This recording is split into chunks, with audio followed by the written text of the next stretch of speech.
Apart from Japanese cuisine, the next cuisine I'm really interested in is Egyptian cuisine. Now, Egyptian cuisine is a cuisine that a lot of people don't know about here in India, and I wanted to introduce this amazing cuisine to you guys. And this recipe is an amazing Egyptian recipe called Koshari or Koshari. It's a national dish of Egypt, called the dish of the poor, because it's very affordable, very tasty, very filling, and it's completely vegan and vegetarian friendly, looks amazing, tastes amazing, and it's a very nice dish to at least try once. So you need to prepare some ingredients beforehand, like your rice and your lentils and your beans. So for rice, I'm taking like this basmati aged basmati rice, and taking about a cup of it, soaking it overnight.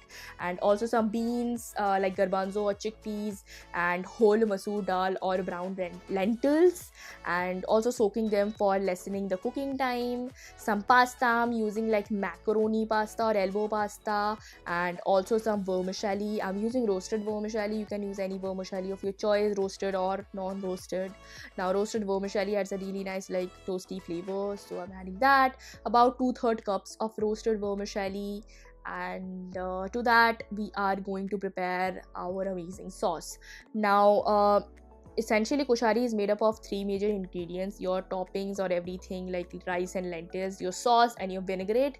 So for the sauce, we are going to chop two medium-sized onions, and for that vinaigrette and the sauce, we are going to add a lot of garlic.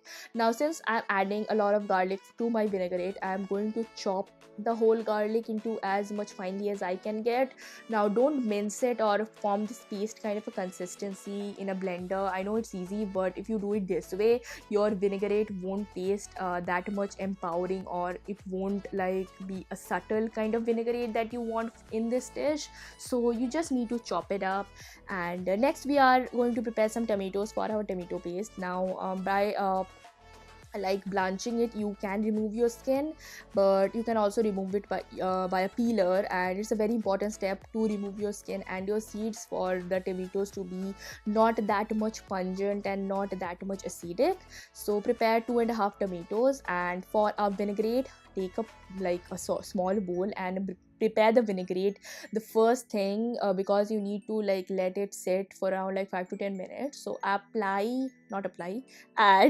2 to 3 tablespoons of vinaigrette, add some minced garlic or chopped garlic, about a tablespoon, and to that we are going to add some condiments. Now add chili flakes and this amazing spice mix which is called Baharat Spice mix. It's a Middle Eastern spice mix and contains 13 to 17 different kinds of spice, essentially Middle Eastern. But if you don't want to buy this, I would be linking this in the bottom box. But if you don't want to buy this, you can add a blend of like garam masala, cumin powder, and coriander powder. But it's a really nice spice mix if you want to like buy it. And I'm also adding some Kashmiri mirch, extra bit of cumin powder and coriander powder, some salt and pepper, and also some freshly squeezed lime juice, about 1 tablespoon of lime juice, and some chopped green chilies. Now, Baharat spice mix, you can use Baharat spice mix. I think if you want to prepare some authentic Egyptian dishes, you can invest in a good Baharat spice mix. But Baharat spice mix is a really universal spice mix, so I can or cannot purchase it. So this dip is, by the way, it's very flavorful, and you can use it in a various different dipping, like use it as a dipping sauce in your momos or your pakoras. And I'm also adding a little bit of water to making the whole vinaigrette kind of a diluted thing. And by the way, this vinaigrette is really great for your salads too. So for the like tomato paste, we are going to take a blender, like take a blending jar and put all your tomatoes and some of tomato puree. Now, tomato puree is really important because you want that kind of like sun-dried tomato feeling to your dish, and which is a little bit in depth, like depth of flavor. It will give your dish a little bit depth of flavor.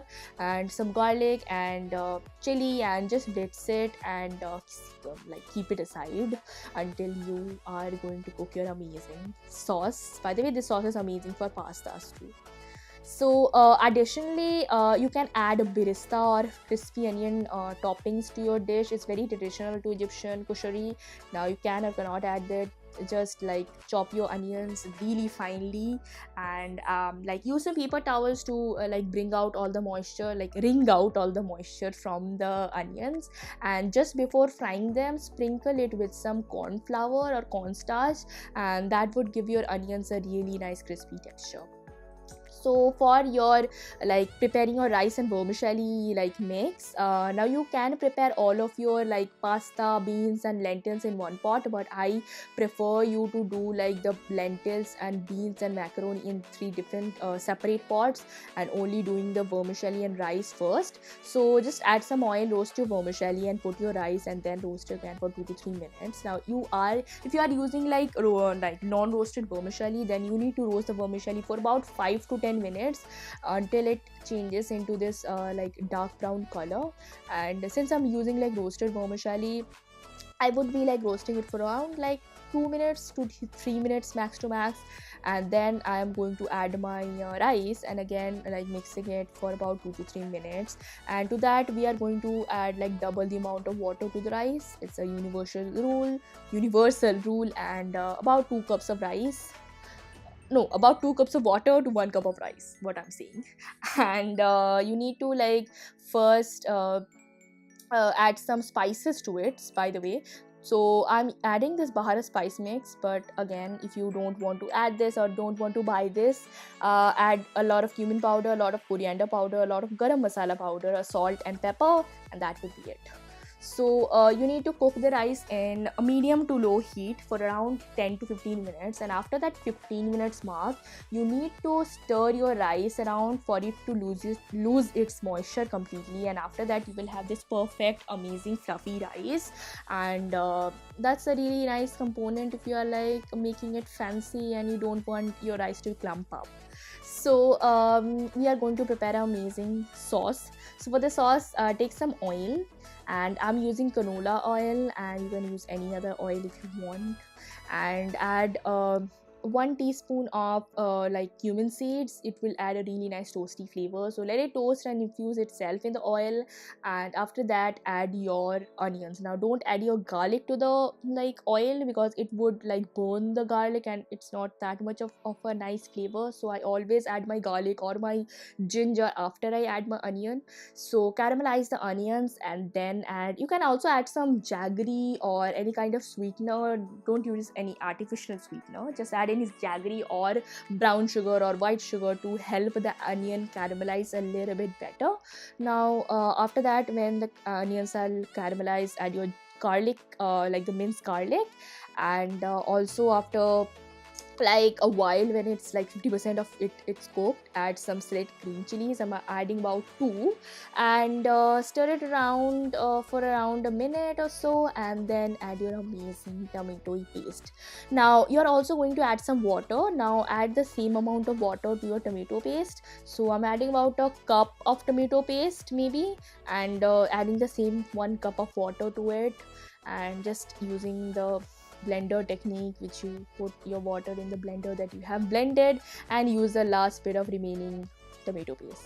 So again, adding some cumin powder, about half a teaspoon of coriander powder, half a teaspoon of normal salt and pepper, as much as you can, and also 1 heap like a tablespoon of Baharat Spice mix. You need that much of Baharat Spice mix, and if you don't want, just add the substitute that I mentioned earlier. So let it cook around like 15 to 30 minutes depending upon how much your mixture is, and you essentially need to cook until the fat is released on top of the tomato paste for it to cook through.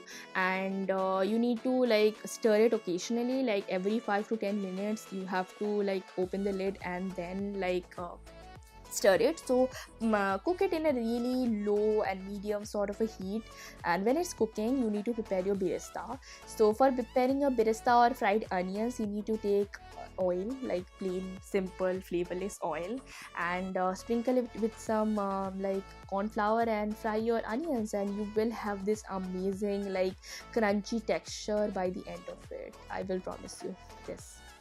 So after that onion, like after you have prepared your birista, check your sauce again, and cook your sauce, by the way, to this amazing consistency when it becomes neither too thick, not too like watery, and your fat is separated and it looks really yummy. It would take a lot of time, but it will change in sort of a darkish color when it's completely cooked. And essentially you need to cook it until the the tanginess or the raw tanginess of the tomato is completely gone.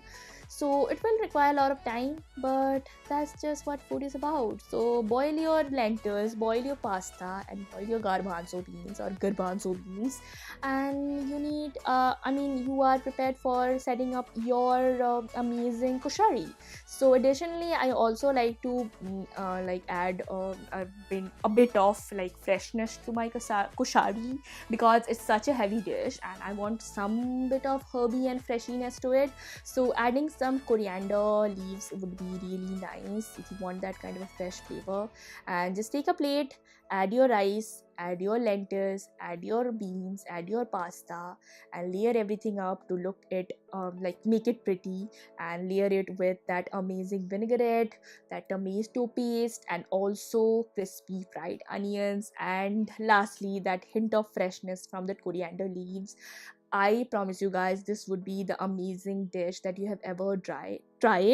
And I really like this dish, and I hope you guys enjoyed my dish. It's a really new recipe to you guys. If you have not indulged into Egyptian cuisine, I highly suggest you guys to try it at least once. And if you try it, tag me on my Instagram or any of my social media sites. I would link it in the bottom box below, and all along with the recipe. By the way, the password is right here.